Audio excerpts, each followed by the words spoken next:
Good afternoon and welcome to Pakistan Today News from our New York studio. I'm Chris Taylor. We begin with escalating tensions between Iran and the United States, as Iranian President Masoud Pezeshkian has attributed decades of mistrust between the two nations to deep-rooted historical and political factors. In an open letter addressed to the American public, President Pezeshkian pointed to the 1953 coup and continued U.S. sanctions as key sources of friction. He also criticized past American support for former ruler Mohammad Reza Pahlavi, as well as backing for Saddam Hussein, saying these actions intensified hostilities. The Iranian president went further, questioning recent U.S.-Israeli military actions and their consequences for civilians. He rejected claims that Iran acts as an aggressor, stating that the country has not initiated war in modern history.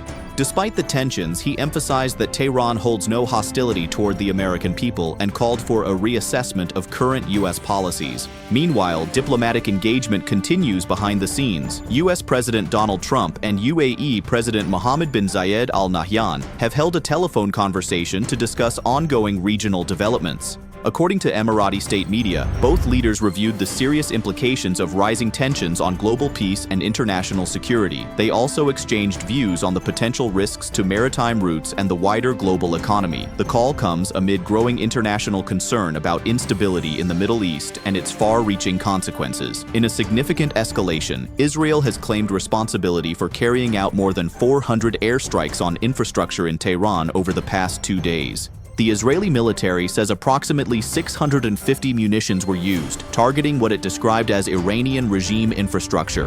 Warplanes reportedly conducted extensive overnight operations across multiple sites in the capital. Israeli officials further claim that nearly 15 weapons production facilities were hit, including a central complex linked to Iran's defense ministry. However, these claims have not yet been independently verified, and the situation on the ground remains unclear. For more on diplomatic developments, we go to Islamabad, where our correspondent Sarah William is following the latest. Sarah. Thank you, Chris. Sources indicate that U.S. Vice President J.D. Vance has recently engaged with intermediaries from Pakistan regarding the ongoing Iran conflict. According to reports, the communication took place as recently as Tuesday and reflects Washington's interest in exploring diplomatic pathways. Acting on directions from President Donald Trump, Vance is said to have signaled openness to a ceasefire, though only if specific U.S. conditions are met.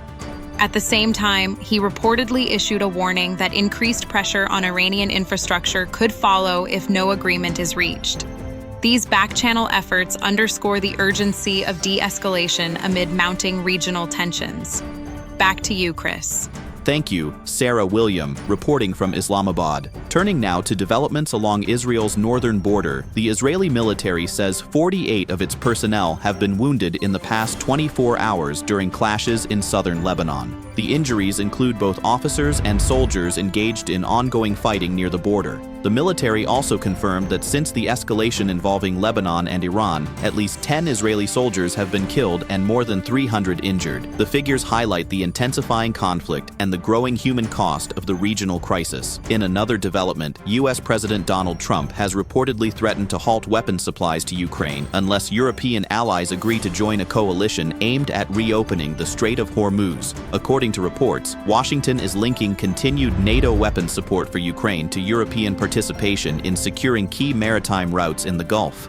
Officials say the move reflects broader U.S. efforts to rally international partners behind strategic initiatives, particularly as tensions in the Middle East begin to impact global trade and energy security. And finally, 15 European foreign ministers have expressed deep concern over the worsening situation in Lebanon. In a joint statement, ministers from countries including Belgium, Ireland, Spain, and Italy said they were appalled by the escalating conflict. They reported that approximately 1.2 million people, around a quarter of Lebanon's population, have been internally displaced, while more than 1,000 people, mostly civilians, have been killed. The ministers condemned Hezbollah's attacks on Israel and called for an immediate ceasefire, as well as disarmament in line with United Nations resolutions. They also urged urgent international action to protect civilians and restore stability in the region. That's all for now. You're watching Pakistan Today News. I'm Chris Taylor.